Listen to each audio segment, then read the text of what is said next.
And today is October 29, 2016, and we will continue to study the signs. All right? The signs that has been given, and this is given for us so that we will know what is going to happen in the end time when the sign specifically in that is given for Ezekiel, right? So this study will kind of follow the format of the chronology of Ezekiel. It's not studied very much. You know, it's so important because there's all those prophecies that's given at the time of Ezekiel is for our time. Everything that was written by the prophets, it's not so much for them, but it's more so for us, right? Okay. Now I gotta find out where we were. You know, where we were last time. Okay. All right. All right. Let's see. I think we were here. We were at the sign of the rent altar. Sorry. Let me find out where I was last.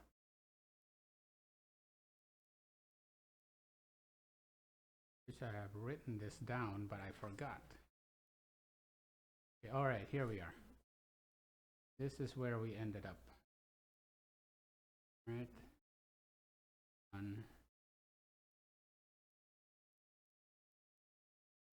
Okay, next one. All right.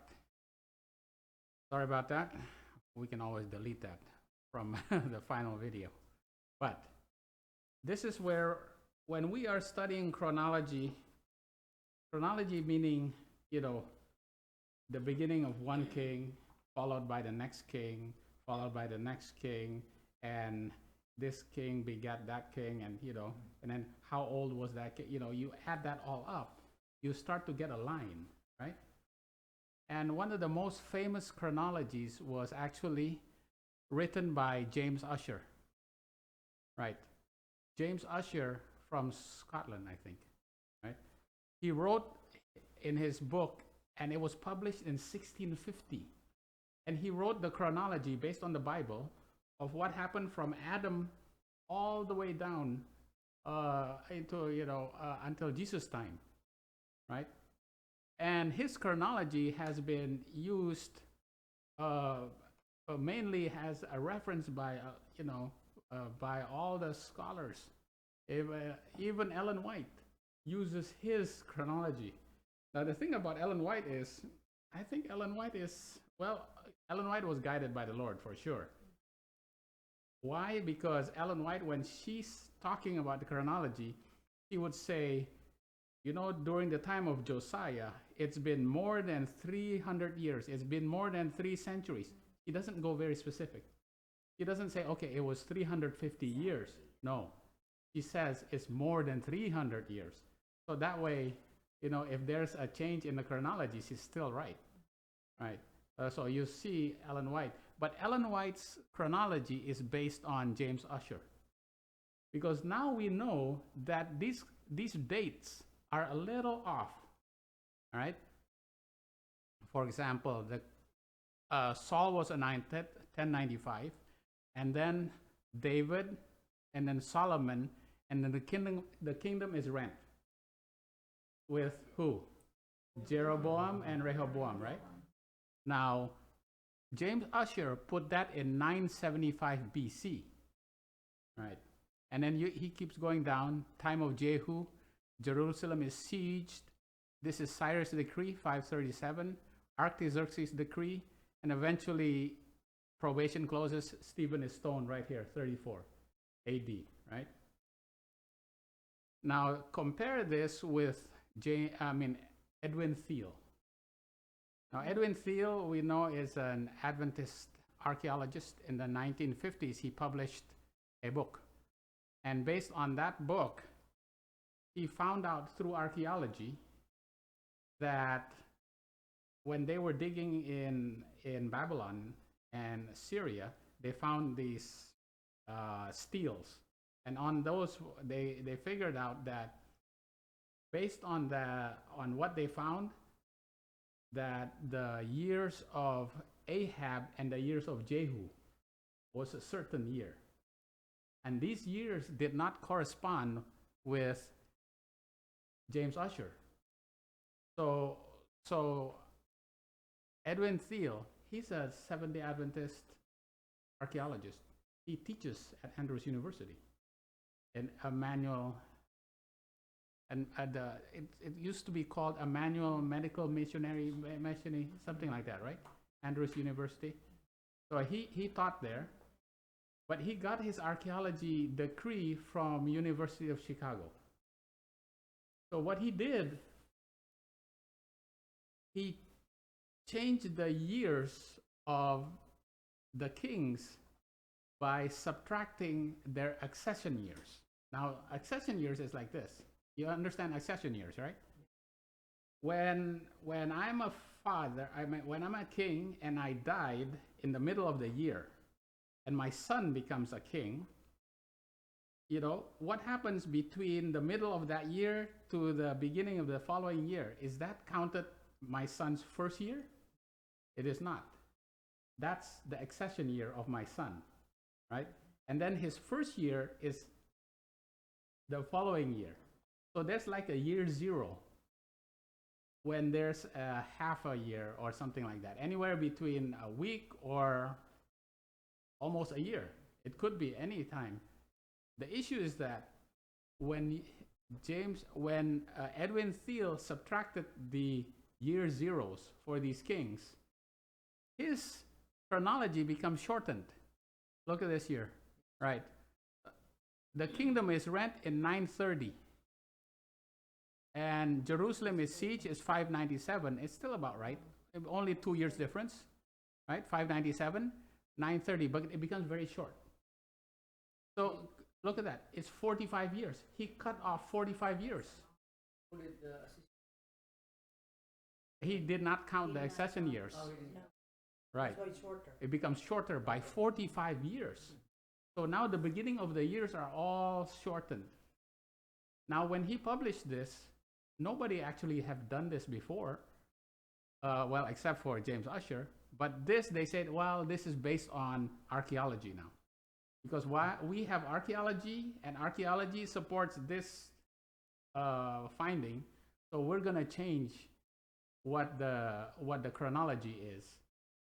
And from that time on, if you go on the internet and look for the chronology of Israel and Judah kings, they are all based on SDA chronology. Edwin Thiel.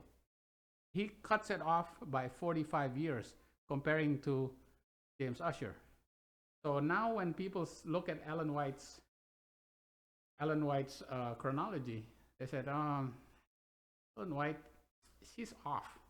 She follows James Ussher. You know, we're these days we have more light. We have archaeology now to support Edwin Thiel's chronology here. The problem is that when they use this chronology, you cannot decipher a prophecy. Prophecy becomes very confusing. For one thing, you cannot put the dates of the 2520 years, the beginning of the 2520, cannot compute into this, right? Because the kings, it starts with King Ahaz. King Ahaz, Manasseh, and Hoshea. They're in a different years now. So 2520 now is off, right?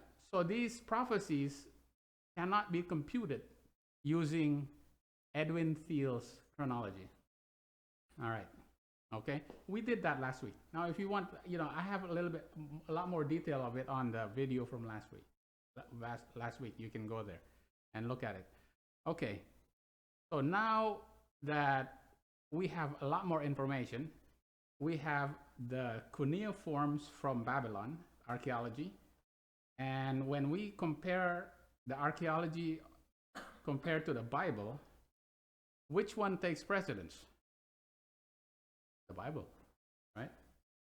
Right? Archaeology only follows the Bible, right? It's not the Bible follows archaeology. The problem is that Edwin Thiel, he says the Bible follows archaeology. No, no, no. Archaeology follows the Bible, right? So now there are chronologers these days that have recalculated everything now. And the chronology these days are a little bit different now. This is a lot more precise because all the prophecies now come together and can all be deciphered now. All the prophecies. Look at these years now. 597 is when Jerusalem is sieged. This is the last king of Judah. 597. And then the first king after Solomon, Jeroboam and Rehoboam, is 977. Compared to Edwin Thiel, 47 years off. Now this is the best chronology that we have now because it follows that all the prophecies now fit.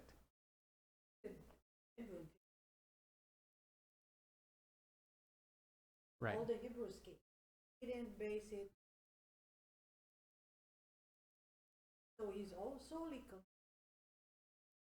he was doing Israel and Judah, and he was doing all the Hebrews, right. And James Ussher is all over the history of the world. Also, James Ussher is so extensive. All right. So based on this, now we have something a lot better these days, and it's these dates here. You see the difference between Thiel's 47 years off and what we have now. Okay. All right. So now we'll see why that makes such a difference, and now we'll go into the book of Ezekiel. Okay, let's see. So who's Ezekiel? Now, where was Ezekiel living at the time that he was writing his book? I gave you a clue right there. He was in Babylon. Right, he was in Babylon. Ezekiel is living in Babylon. Who was living in Judah? Who was the prophet that was in Judah while Ezekiel was in Babylon? Jeremiah, right? Yeah. So Jeremiah is the one stayed back in Judah. Ezekiel and Daniel are both in Babylon, right? Yeah. Okay, this is from Prophets and Kings, right?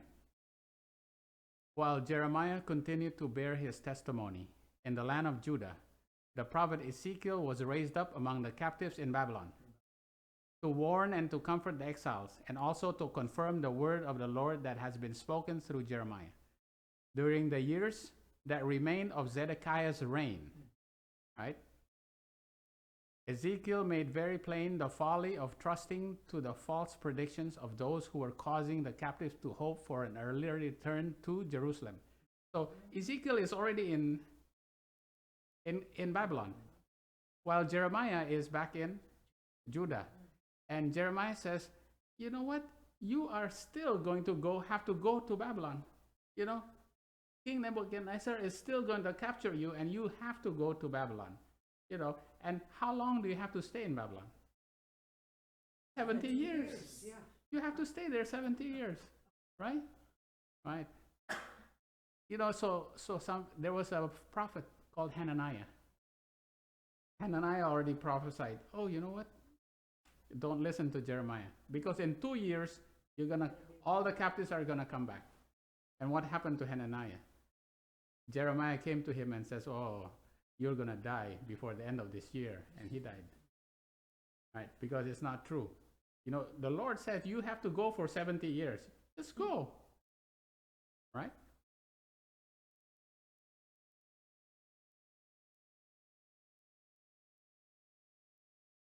Yeah.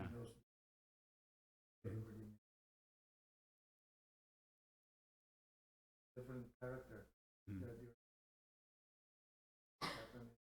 Yeah, they're already in Babylon, right? They're already in Babylon. Okay, so now we know that Ezekiel is in Babylon, right? He was instructed to foretell by means of a variety of symbols and solemn messages the siege and utter destruction of Jerusalem. Now, the siege and utter destruction of Jerusalem was for their time.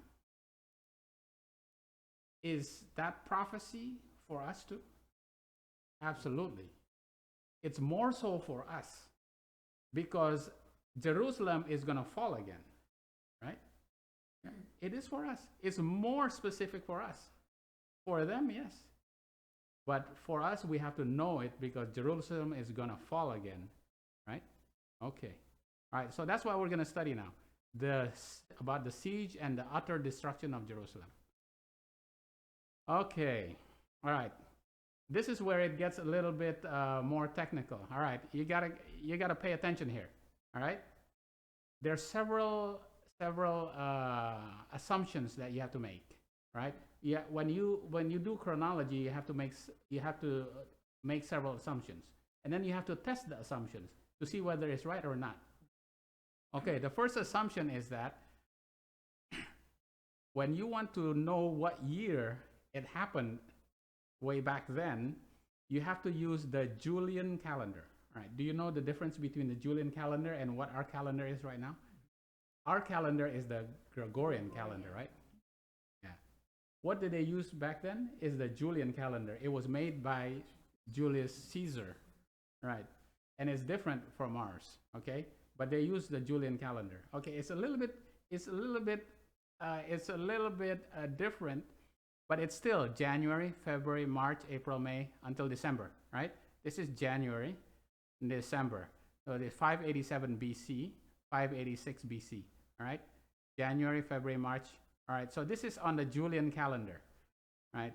But the thing about the difference between Julian calendar and the Gregorian calendar is the Julian calendar, they have to put some months in between, but it depends on who the ruler is. The ruler can put it anytime he wants to. But the Gregorian calendar, it's based on the moon and the stars. You know, it's not based on men. Okay, so it's more precise. What we have right now is more precise. Okay, so this is the Julian calendar. What calendar was it at the time of Jesus? What did they use? What did the Romans use at the time of Jesus? The Julian calendar, right? Because obviously Julius Caesar was way before Jesus' time, right? Okay, so they used the Julian calendar. Now, the kings at that time had their years of their reign. Their years of reign would either start in the fall, so from fall to fall, that's when they count, okay, this is my first year. And then my second year is another fall to fall. My third year is another fall to fall. And I put it up here. This is from fall. All right, this is fall here. Because this is January to December. So from October to October. This is from fall to fall. So this is Jehoiachin's captivity. His 10th year of captivity is from fall, right? Do you see this? This is October, right? Right. Because this is October, November, December. His beginning from fall to fall right here. Okay? You see that? Right, this is fall. And then here, it goes from fall here to fall here. Fall here to fall here. Fall here to fall here. Jehoiachin is from fall to fall. So what happened? The chronology says, well, Jehoiachin is fall to fall, so it must be that all the kings of Judah must be fall to fall. But it's actually not correct. It turns out that from Manasseh to Jehoiachin, they used fall to fall. And then when it came to Zedekiah used spring to spring. It's very confusing. This is why a lot of the chronologers in the old days, they got everything confused. They can't get the dates right because they didn't realize there was a fall to fall and there's a spring to spring. So when Zedekiah became king, he's king from spring. His 10th year is from here to here. See, spring, right? This is January, February, March. January, February, March, April. So from April to April. You see that? April to April. Jehoiachin is from October to October, right? The year. Now this makes a big difference. I'm going to show you why it makes a big difference of how you calculate the days. So you see this now? So the Babylonian kings, the kings of Judah, except for Manasseh to Jehoiachin. Manasseh through Jehoiachin, they did not use fall to fall, they used spring to spring. So the Babylonian kings, spring to spring. Zedekiah was a king that was elected by Nebuchadnezzar. And that's why he follows a spring to spring. All right? Fall to fall is all the kings of Israel, but also the kings of Judah from Manasseh to Jehoiachin. Okay, this for you, this is a lot of detail right here. Now, you don't have to, when you study this on your own, then you'll kind of figure it out. When you put the numbers up there, then you'll start to realize why this is important. Okay? Now, there's another thing. When Ezekiel mentions the year of the captivity, so he says, okay, in the 4th day of the 5th month of the Jehoiachin's captivity, all right?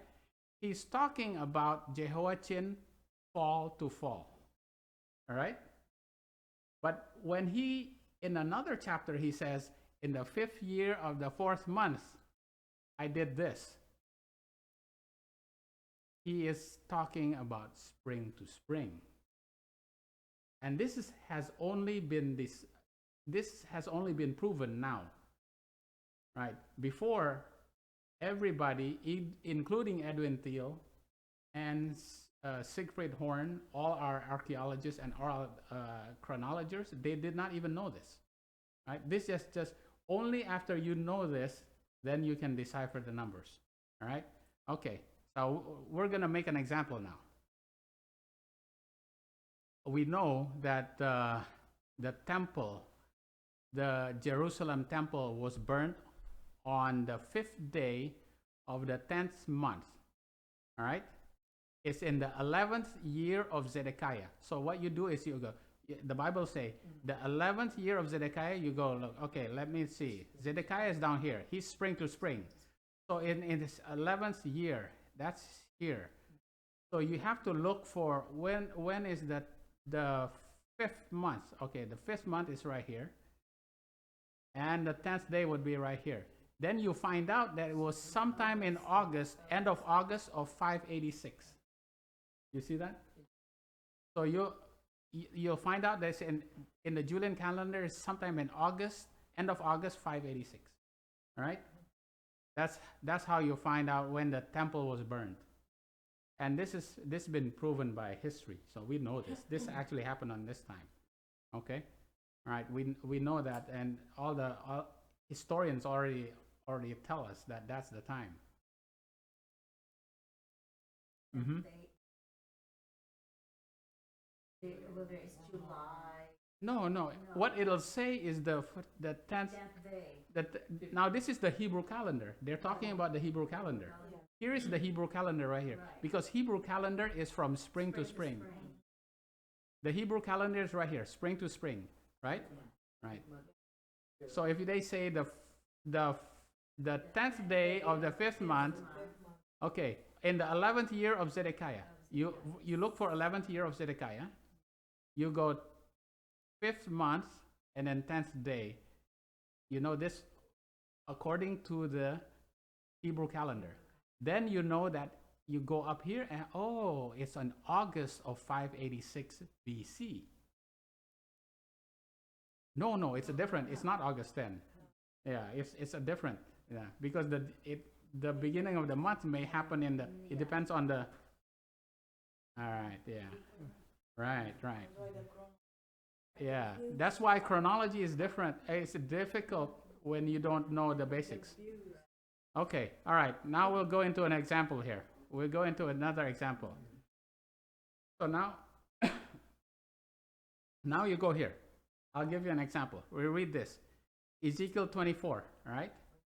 Again, in the 9th year, in the 10th month, in the 10th day of the month, the word of the Lord came unto me, saying, Son of man, write thee the name of the day, even of this same day.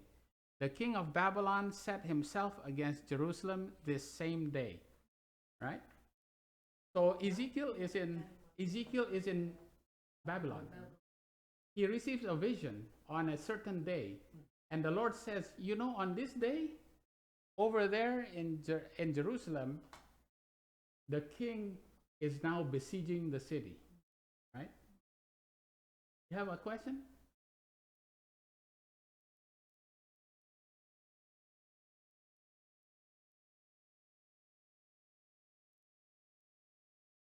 Only them.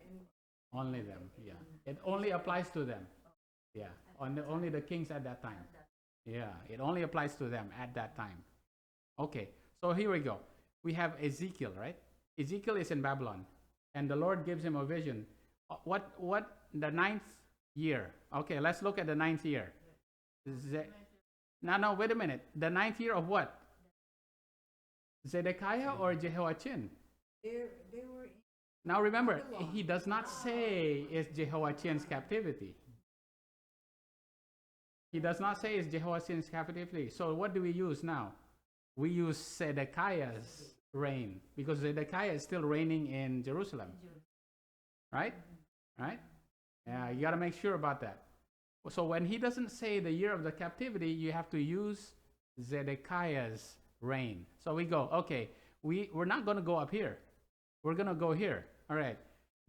So in the ninth year, okay, the ninth year right here, okay? The 10th month, all right? This ninth year, where's the 10th month? Well, this is the 10th month right here, okay?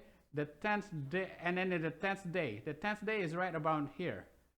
So it actually will be in the year 587 in the January. End of January 587 is when the siege of Jerusalem is, right? If you know the rule that you have to use Zedekiah's reign, which is spring to spring, because Ezekiel did not say Jehoiachin's captivity. The problem is that Edwin Thiel and Siegfried Horn, they didn't know this rule. And a lot of people, when they say, okay, the ninth year of the 10th month, the 10th day, what do? They go right away and they go Jehoiachin. They go up here. They go and, oh, this must be fall to fall. So automatically they go fall to fall. All right, now you look at the ninth year. Look at all right? This is the ninth year right here. Now you look for the 10th month that is included in this ninth year. Now the 10th month is here. It's the way over here. And the 10th day is here, around here. So it comes out to the beginning of January 588. So what happened? You are ahead 1 year. You're off by 1 year when you are using fall to fall. If you are using spring to spring, you're in January of 587. But if you're using fall to fall, what happens? You're in January 588, which is 1 year ahead. So this is what happens. Uncle, if you are going to go to the internet, you go type in Google, and you look for the siege of Jerusalem 587. The internet will say, well, the siege of Jerusalem is either 1.5 years or 2.5 years. We really don't know. It's either 1.5 years or 2 years. We don't know. We know when it ended, but the beginning we don't know, because they're confused. They think they have to use fall to fall, but actually it's spring to spring. So, and then they said, you know what? According to the story in the according to the history, it's like only 18 months. It's not 2.5 years. But the Bible, we're not sure. The Bible seems to say it's like 2.5 years, or maybe it's 1.5 years. So even on the internet, they don't know. But we don't have to be confused, because we now know the rule, right? It's actually 18 months. It's 18 months. from 587, from January 587 until June, okay, of 586. It's 1.5, it's 18 months, okay? All right. Was that, did you get that? You figured it out? Yeah, so if you don't know the rule, you could be off by a whole year, right? You could be off by a whole year. Okay.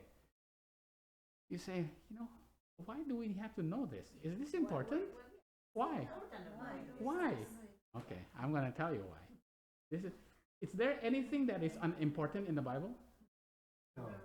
Everything is important in the Bible. Everything is important. So how could this be important? So why do we have to know this? Why? This is just too much, Can regular people know this? You know what? If you want to be priest, yeah, you're gonna know. What with the Holy Spirit guiding you, everything, I will teach you everything, right? The Holy Spirit can teach you anything, as long as you, give you remembrance. Then they would say, Oh no, that's Not a mystery. this is revealed. Everything in the Bible is connected with each other. Every book is connected. Yeah, it's revealed. If it's revealed, it's not a mystery. That's it. Still, man, one of them. It's a Yeah. mystery. It's a mystery. Right. Okay, now here we go. We'll do Ezekiel 1. We start with Ezekiel 1, verse 1 through 3. Now it came to pass in the 30th year, in the 4th month of the 5th day of the month. Okay? 4th month, so 5D, 4M. 4th month, 5th day of the month, I was among the captives by the river Chebar, and the heavens were open, and I saw visions. Oh, what kind of vision? It's a Mara vision, okay? All right, Mara vision. Someday we have to get Uncle Dukil caught up on Mara and Mara vision, okay? Mara vision. There's the Mara vision of God. In the 5th day of the month, which was the 5th year of Jehoiachin. Here you go. So now, Jehoiachin's captivity. The word of the Lord came expressly unto Ezekiel, he is a priest. Okay, that's very important, okay? All right. All right, so we go. All right. 4th month, 5th day. All right. 4th month, 5th day is in the 5th year of Jehoiachin's captivity. So we go 5th year right here, right? And we can't go the 5th year of Zedekiah, because he says specifically the 5th year. Of King Jehoiachin. Right. And it's the 5th day of the 4th month. The 5th, and then you have to use this calendar right here, because this is kind of the spring to spring. So the 5th day of the 4th month would be somewhere here. So that's why I put it right there. Okay. The box is small, so I'm just guesstimating. It's right around here. And the 5th day of the 4th month, prophetically, is midnight. Now, how do we know that? That's because this is what we've been studying. Because the 5th day of the 4th month, when the pioneers, they came to 1843, and they said, well, it's 2,300 years, and it's 1843, and Jesus hasn't come yet, right? They were disappointed. Wow, how come Jesus hasn't come? It's 1843 years after, it's 2,300 years. They had to go. What did they have to do? They had to go back into their Bible, and they had to study some more. And they found out, oh, you know what? We are living in the tarrying time of Habakkuk 2 and Matthew 25. Matthew 25, the virgins are tarrying, right? They have to tarry. How long do they have to tarry? Until midnight. Because what happens at midnight? The midnight cry is given, right? Yeah. So they're waiting, they're tarrying, after the disappointment, they realize, oh, we are the 10 virgins, and we are living the experience of the tarrying before the midnight. So they go, okay, if one day is 1 year, then what is one midnight? From the time of the disappointment is from 6 o'clock in the afternoon until midnight. That's 6 hours. It must be 3 months. From the time of their disappointment, which is April 19, 1843, until 3 months, which is midnight, it was July 21, 1840. Well, no, it's actually 1844. 1844. July 19. They found out it was July 21, 1844. And what happened on July 21, 1844? Samuel Snow, he preached and gave them the midnight cry message. And what was the midnight cry message?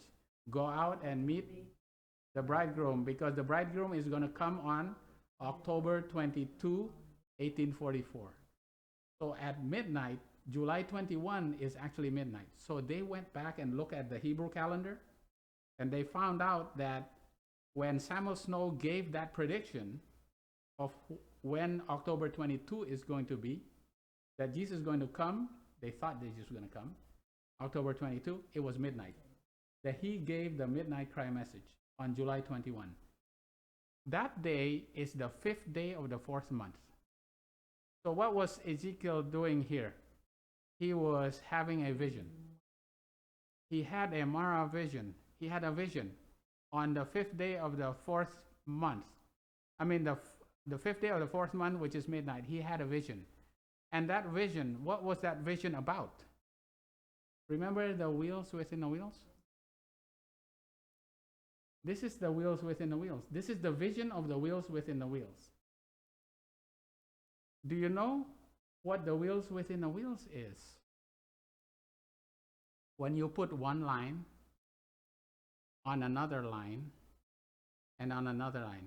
Now each line has a turning point, right? Each line. So this is the line of the 7 kings of Judah. This is the line of the 7 kings of Israel. This is the line of the Medo-Persian kings. This is the line of the Roman kings. This is the line of the first kings of Judah. All those lines have turning points. The turning points is the middle of the wheel.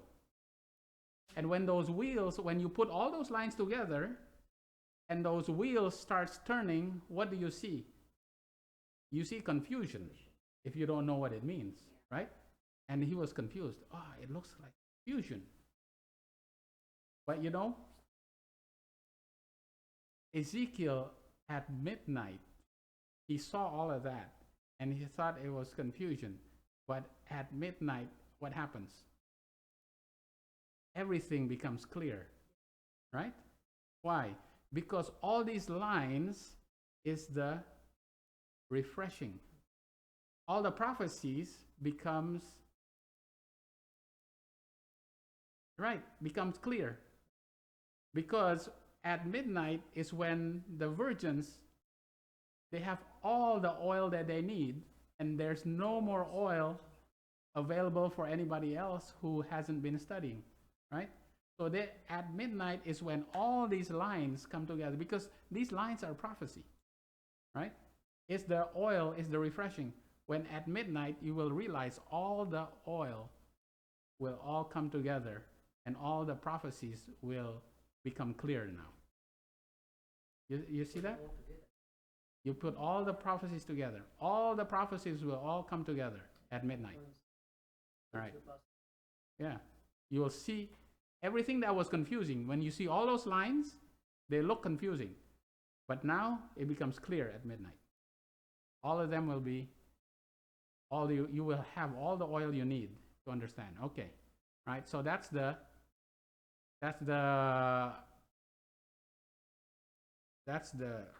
first vision that he had. Okay. Now I gotta go. In Ezekiel 2, he's told to take the little book, right? And he's supposed to eat the little book, right? And then he is in Ezekiel 3. And in Ezekiel 3, this is what he said. He is told to do. Ezekiel 3. And the hand of the Lord was there upon me. Now he's still in vision here, right? He's in vision still. And go arise and go forth into the plain, and I will there talk to thee. Then I arose and went forth into the plain, and behold, the glory of the Lord stood there as the glory that I saw at the river Chebar. I saw the glory of the Lord when I was in the plain, just like the one that I saw in Chebar. I was still in vision. He's still in vision, all right? And I fall on my face. And the Spirit entered me and set me upon my feet and spake unto me with me and said, Go, shut thyself within thine house. But thou, O son of man, behold, they shall put bands on thee, and they shall bind thee with them, and thou shalt not go out among them. And I will make thy tongue cleave to the roof of thy mouth, and thou shalt be dumb. And it shall not be to them a reprover, for they are a rebellious house. Okay. Here it says, Ezekiel, you will be dumb. You will not be able to speak. Speak to who? The house of Israel. Why? The house of Israel is a rebellious house. So you can reprove them now, but in the future, you will not be able to reprove them anymore. You will actually be dumb. Now, this is actually a prophecy. Ezekiel 3 is actually a prophecy, because when you go back to Ezekiel 24, you go forward, you go to Ezekiel 24, that's the fulfillment of the prophecy. Ezekiel will become dumb. He cannot speak anymore. He cannot reprove the children of Israel anymore at a certain point in his life when his wife dies. His wife dies just as the destruction of, just when Jerusalem falls. His wife actually dies. And he can no longer reprove the children of Israel. Is that significant? The woman dies when Jerusalem falls. Who's the woman? The church. And what happens to you? You can no longer prophesy to Israel anymore. You cannot reprove Israel anymore. You will become dumb. But you, well, that is true. That is true. But what happens? What you do is now, when you look at Ezekiel 20, 25, 26, 27, 28, and 29, who is he prophesying to now? The Gentiles. He does not prophesy to Israel anymore when the woman dies. The church dies. He is prophesying to, the first one he prophesies to is Ammon, Moab, and Edom. Does that ring a bell? Right? And to Philistine, Babylon, and Egypt. And then the Lord tells him, I will open your mouth again, and you are going to be able to prophesy again after somebody will escape from the destruction and come and meet you here in Babylon. Who is this person that escapes the destruction? Edom, Moab, and Ammon escape, right? Those are the Gentiles that escape. He's been prophesying to the Gentiles, and some of them will escape, right? Then he can prophesy again. Then he can speak again. Do you see that? That's pretty amazing. The late conversion. That's right. He's prophesying. He stops because the house of Israel is fallen now. He cannot, the woman is dead. He cannot prophesy to Israel anymore. He can only now, he's now going to the Gentiles. And some of them will escape, right? Yeah, some of them will escape. Okay, that's Ezekiel 3. Okay, right? That's very brief. You have to read this for yourself, and then actually go and see it. Compare that with Ezekiel 24. Okay, from here, the next verse is Ezekiel 4. Okay, this is the big one. This is the big one. Okay, we're going to go a little slower here too. All right? From here, he's still in vision. He's still at midnight. So he's making predictions at midnight. All right? Are we going to have to make predictions at midnight? Yes. We're going to make predictions about midnight about what? Israel is going to fall. The woman is going to die. Ooh. Is that going to be tough? That's going to be tough prophecy. We are going to tell that the woman is going to die. Ah, yeah. And then we will no longer be able to preach to them, because now we will, after when the woman dies, we will preach to the Gentiles. We do not preach to the Gentiles now. No. Right now you can still preach to the woman. But the woman will die. And after that we will preach to the Gentiles. Okay? This is what Ezekiel is saying. And he was still in vision. Right? And then it's still in vision at midnight. And he's going to make another prediction. Here is Ezekiel 4. This is the big one. Thou also, son of man, take thee a tile, and lay it before thee, and portray upon it the city, even Jerusalem. Take a tile, draw on it Jerusalem, okay? Right? And lay siege against it. Build a fort against it, cast a mount against it, set a camp against it, set battering rams against it round about. You know, make like little toys there and make it as if Babylon is attacking you, okay? Putting you on siege, all right? Little boys like to play that, their little toys. You use that in war games? Yeah, war games. This is like a war game, right? Moreover, take thou unto thee an iron pan, and set an iron pan, and set a wall of iron between thee and the city, and set thy face against it, and it shall be besieged.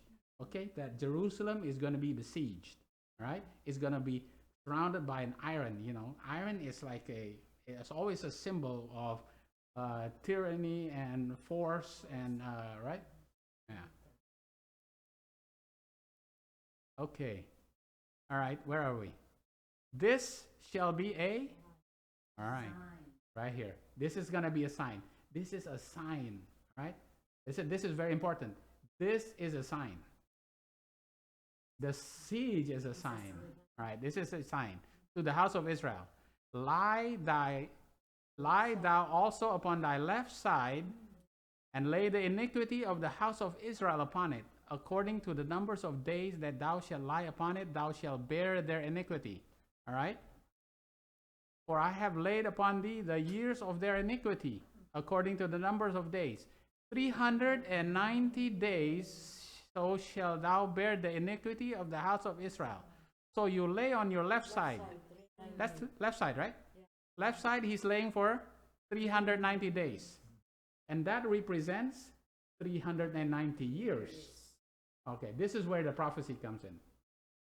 So you laying on your left side, you are laying for the iniquity of Israel. For 390 days, that's how much Israel's iniquity for 390 years. Okay, you get that? All right. And then when thou hast accomplished that, when you've done that, lie now on your right side. Okay, he's lying on his right side now. And thou shalt bear the iniquity of the house of Judah 40 days. So 40, this is for Israel, 390 on the left. On the right now, 40 days for Judah, okay? I have appointed thee each day for a year. Okay. We always go, okay, each day for a year. Right. We all know each day for a year, but do we know the whole prophecy? This is the whole prophecy. Has anybody ever taught us 390 and 40 years? Remember, at midnight, all prophecies will become clear. Remember, right? All prophecies will become clear. The wheels within the wheels, Ezekiel saw it all now. At midnight. Okay. All right. I have appointed thee each day for a year. Take thou also unto thee wheat, barley, beans, lentils, millet, fitchets, and put them in one vessel. This is the Ezekiel bread. That's Ezekiel bread. According to the number of days that thou shalt lie upon thy side, 390 days shalt thou eat thereof. So 390 on your left, 40 on your right. This is for Israel. This is for Judah. This is for the sins of Israel. This is for the sins of Judah. This prophecy has never been deciphered by anybody, including in Adventism, even until now. Until now, it has now been deciphered. We now know, because why? We got the chronology now right. Before, the chronology was wrong. So we have to go, okay, now where does it say? Does it say the destruction of Jerusalem or the siege of Jerusalem? It's very important. The siege of Jerusalem. The siege of Jerusalem is 587. The destruction is 586. Right? It's the siege. All right, people know, okay, the siege. First of all, you have to have the siege right. They don't even know, is it 1.5 years or 2.5 years? We're not really even sure. How can you even know? You don't even know the starting point, 587, right? So you have to know 587. Then you count back 390. Now, what the scholars have done, they counted back 390 years using Edwin Thiel's chronology. When they ended up all the way at the time of David. So they go, what does this mean? This doesn't mean anything. They cannot put the year. What happened at the time of David? Because their chronology is too short by 47 years. So they're going all the way into David's time. You get that? They're wrong. They're 40 years. What happened 40 years before this? We don't know what happened 40 years this. According to the kings, it doesn't make sense. So nobody knows what this 390 years and 40 years means. Right. Right. It was this. Right. Before it's So this, the right? start of the Yeah. Before the start of the siege. Okay. Okay. So here we go. This is the sign of the siege. Right. That's your tile. You put it on. That's Jerusalem. And you put a pan. An iron pan. Okay? That's the sign. That's the sign of the siege, right? From here, you got to count back 390 and 40. Okay. All right. How do we do that? Oh, okay. We'll go into that. This is a year, a day for a year. Where's the other day for a year in the Bible? Numbers 14, verse 30. Numbers 14, verse 34. Oh, Auntie Doreen, you're good. And your children shall wander in the wilderness 40 years and bear your whoredoms until your carcasses be wasted in the wilderness. After the number of the days in which ye search the land, when you're searching the land in right, the spies, right, the 12 spies, you're searching there for how many days? 40 days. Yeah, and because you did not have faith, then you have to under 40. each day for a year shall ye bear your iniquities, right? 40 years, and ye shall know my breach of promise. Okay. So when did they eventually get back to Kadesh Barnea? 38 years later, right? Yes. 38 years later. 2 years. Because now what? All the men of warriors are dead now. All those people that did not believe, they're dead. Except for the two spies. Who? Live in Joshua and Caleb, right? Only the two of them. They can go in. 38 years after they first came, when they came. And that's 40 years after they came out of Jerusalem. Is that significant? Very significant, you know. Yeah, we already studied that. Okay. All right. I have one other thing. This is a day for a year. Is there a year for a day? Yeah, we studied that. A year for a day. It's in the story of Jacob, right? Jacob, he says, okay, I'm gonna work for Rachel. And Laban says, okay, you work 7 years for Rachel. So he worked for 7 years. And at the end, wait a minute. Who did I get? I get Leah. I thought I was working for Rachel. So what did Laban say? In that case, you marry Leah for how many days? 7 days, for 1 week. You have worked for 7 years. Now you get to marry her for 7 days. After that, I'm going to give you Rachel. After 7 days, you can have Rachel now for 7 years. Right? After you work for 7 years, then Joseph was born. Right? So how many days did Jacob work for Leah? 2,520 days. 20 days for Leah. How many days did he work for Joseph and Benjamin? 2,520 days. 25-20. Pretty amazing, huh? Okay. All right.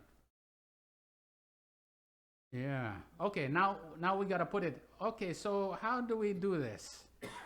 You know, we have to know the meaning of this time prophecy, 390 and 40. Okay, let's go where we know where we are. This is the captivity of Daniel at the time of Jehoiakim.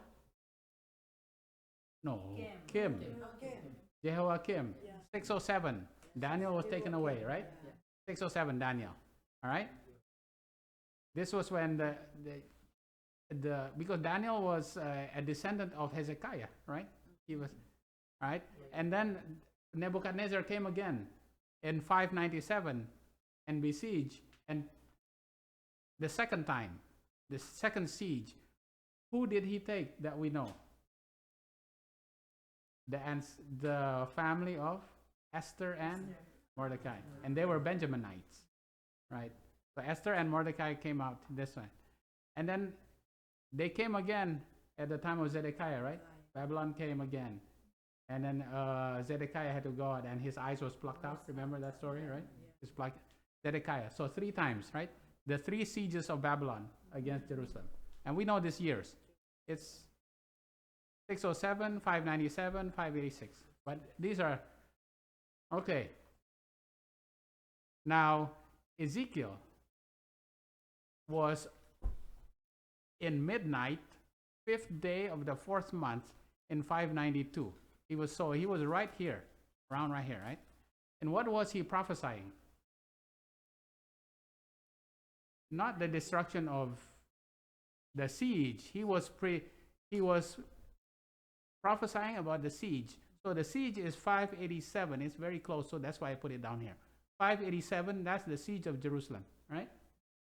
So he was here, and he had to lay down on one side, and then lay down on the other side. Okay? And that's the sign of the siege, right? Okay, 587. Okay.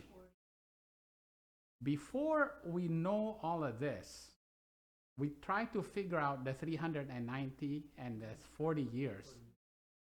We have to line this up with Jeremiah's prophecies. So we cannot just go in Ezekiel and then, because we have to have the help of Jeremiah. Jeremiah, right? We have to line up Ezekiel with Jeremiah now. So Jeremiah in the year 605, we did this last week.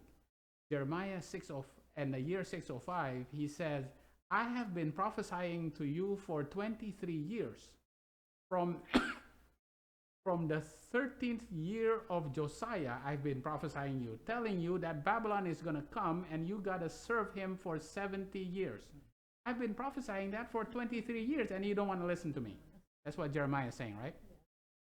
From the time that Josiah was 13, in his 13th year, I've been prophesying to you. Right? Until now. He did that in 605. So, I've been prophesying for 23 years. You'll go back 23 years, that's the year 627. All right?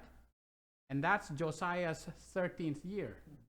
So Josiah's first year is 640. His first year of reign was 640. And Josiah 13th year in that. What happens on the 13th year of Josiah?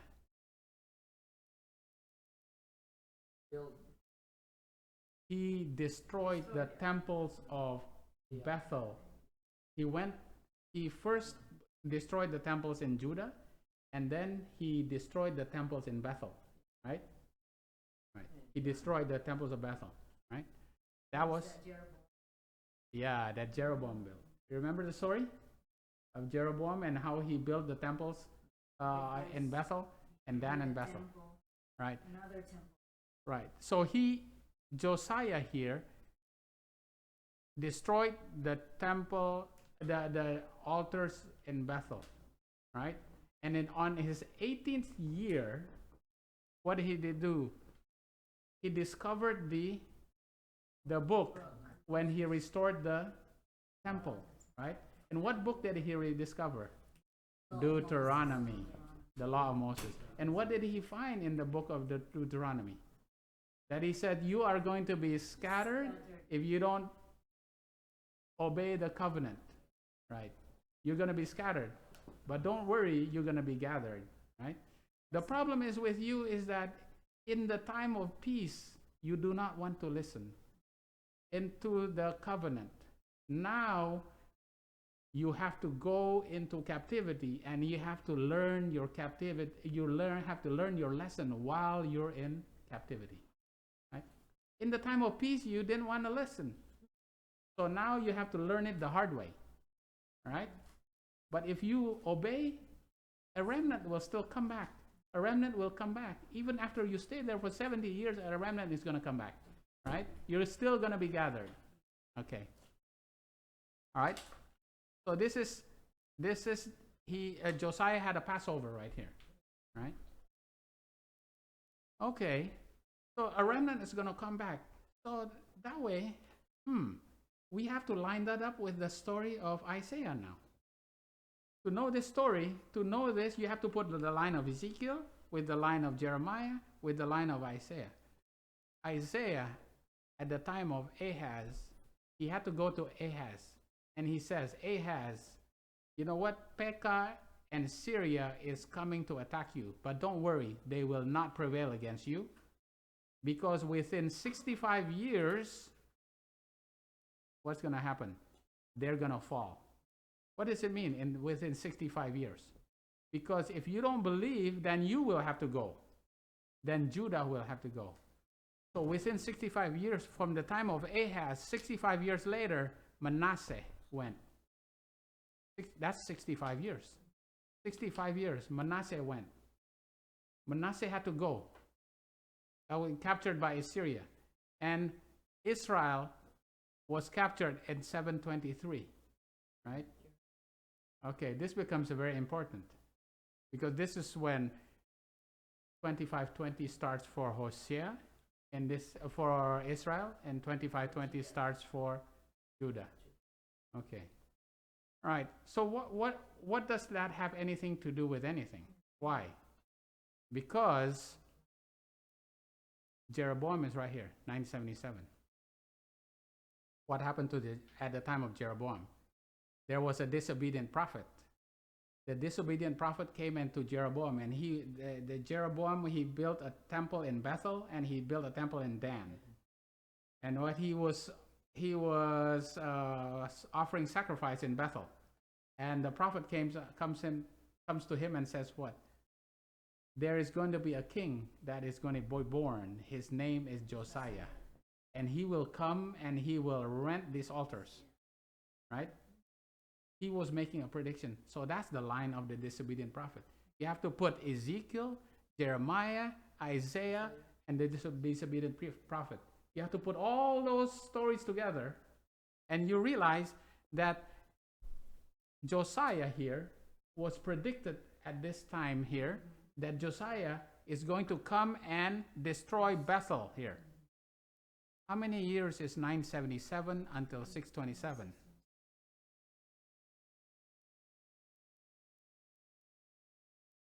$350 years. This is 350 years until this time, right? From 627 until 587, how many years?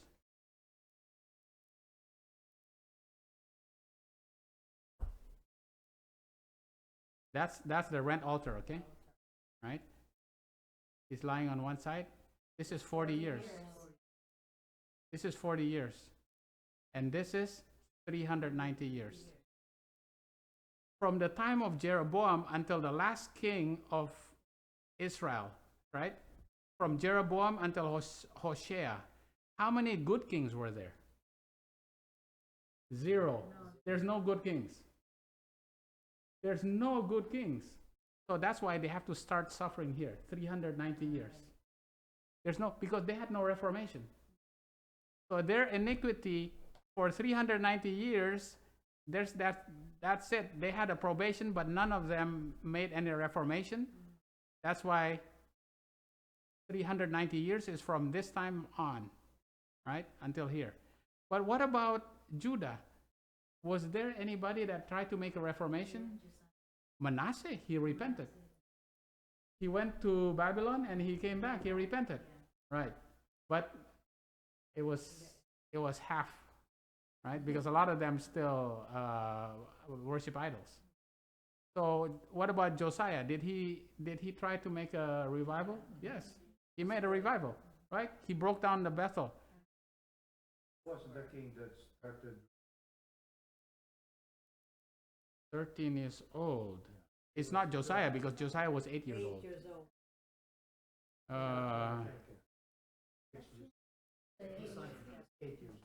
Josiah is 8. Josiah is. Yeah. So here, Josiah here, he made a reformation. He broke down this Bethel, right? Right? And this is a sign. Because from there, but this, did Josiah's revival, was it a complete revival? No. Because what did he do? He went and met Pharaoh Necho. And God says, and Necho says, what are you doing? I'm doing God's work. Why are you trying to block me? So what happened to Josiah? He got killed by an arrow at Megiddo, right? So his reformation was incomplete. So that's why, but they only have to suffer for 40 years. That's 40 years for them, 390 years for, until the siege of Jerusalem. This will not fit whatsoever if you follow the chronology that is taught by the seminaries in our schools right now, because they teach that Jeroboam is in the year 940 something. They cut it off at 930. You cannot get this understanding, right? So this is why studying the prophecy with so much detail in it is very important. Because only after we study it this way were we able to understand this prophecy now. All right? Okay. All right. Oh yeah, multiple actually, because at the time of Daniel was saying, you know what, we are going to go home in 70 years. I studied Jeremiah. Jeremiah said it was 70 years, and you know, at the time of Cyrus, you know what, it's already almost 70 years. We're supposed to go home, right? And then what happened to Ezra? Ezra, he said, it was time for him to go. At the third decree of Artaxerxes, he was going to go. And then when he went out of Babylon, he says, there's only priests with us. We cannot have a temple service without Levites. Right. So he goes, he called back and he tarried at Ahava, and he says, call the Levites. To go back to Jerusalem, we need Levites, right? We cannot go just as priests. We need Levites. But also, who else do we need? We need the Nethinims. Who are the Nethinims?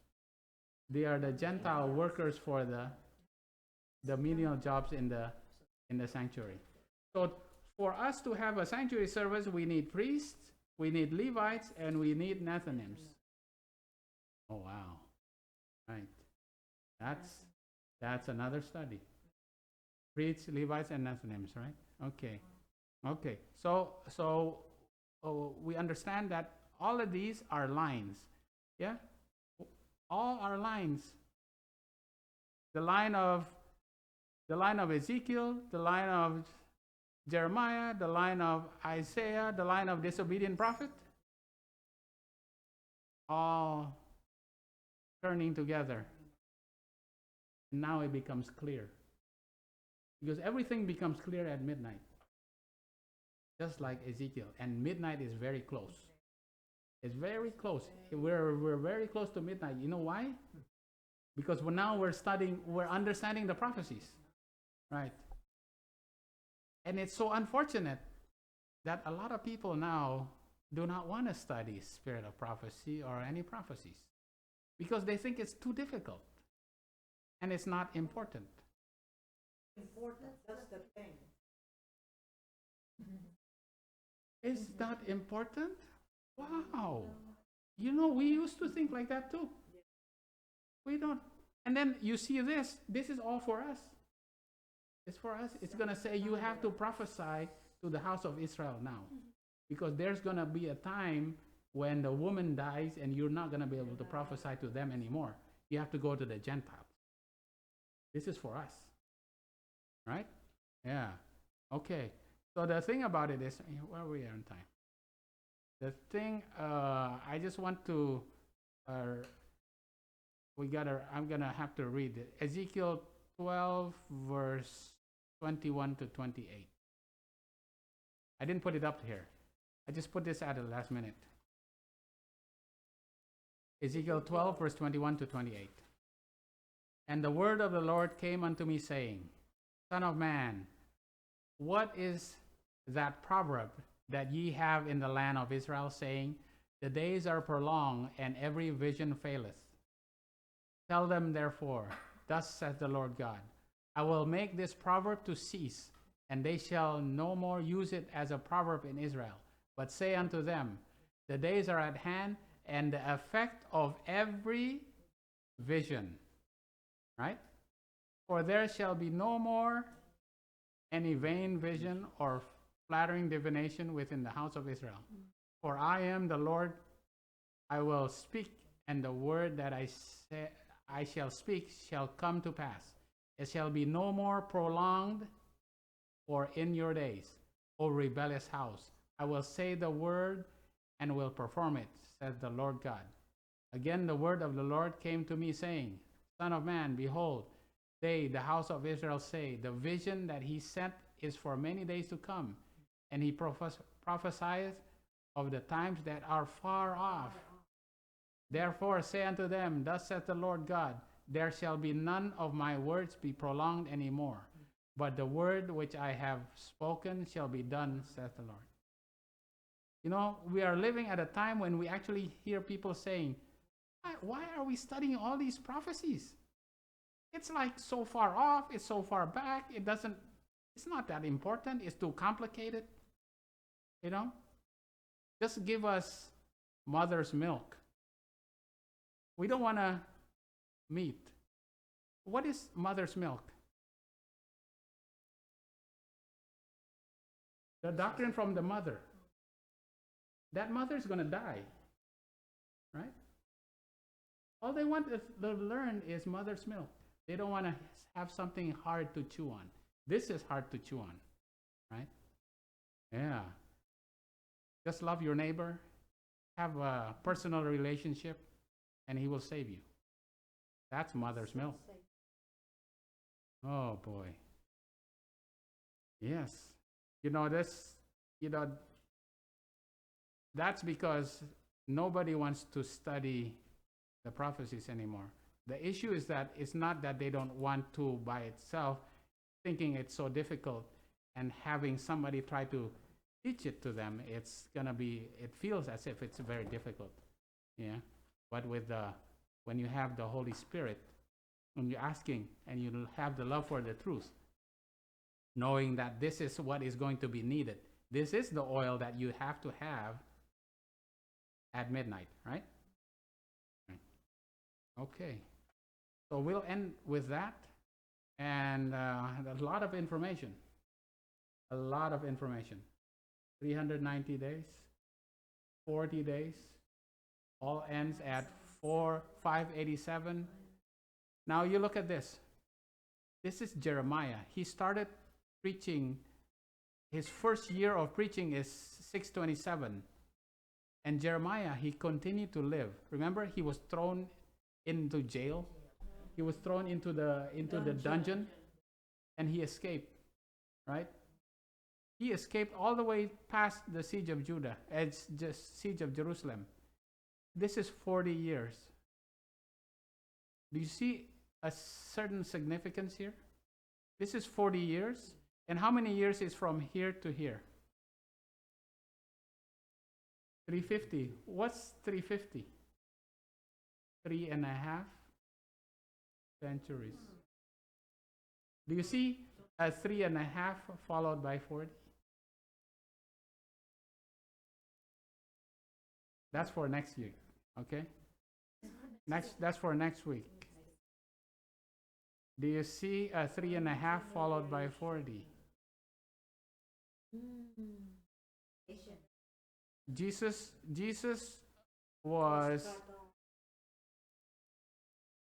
was baptized, and 3.5 years later he was crucified. Just before he crucified, he says, in one generation within one generation, the temple is going to be destroyed. 40 years. Do you see that?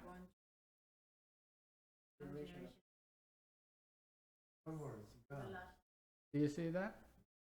The woman is dead right here. Do you see how it all comes together? Line upon line upon line. It all comes together. All right? All these signs will come together. 3.5 followed by 40. There's many more of that. Okay? We'll do that next week. All right? Well, it depends upon Oh, yeah. with earnestness.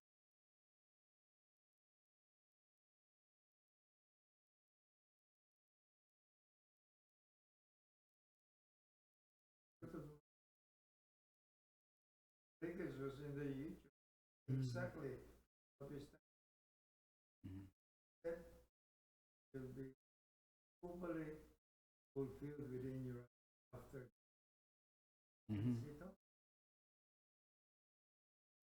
Okay. All right. So with that, we'll finish. Well, I have to keep the what going because if I cut it off now, those who are on live stream will still will be cut off. Okay. All right. But that's our end for today, and we will continue next week. And there's much more to the more sure word of prophecy. Okay.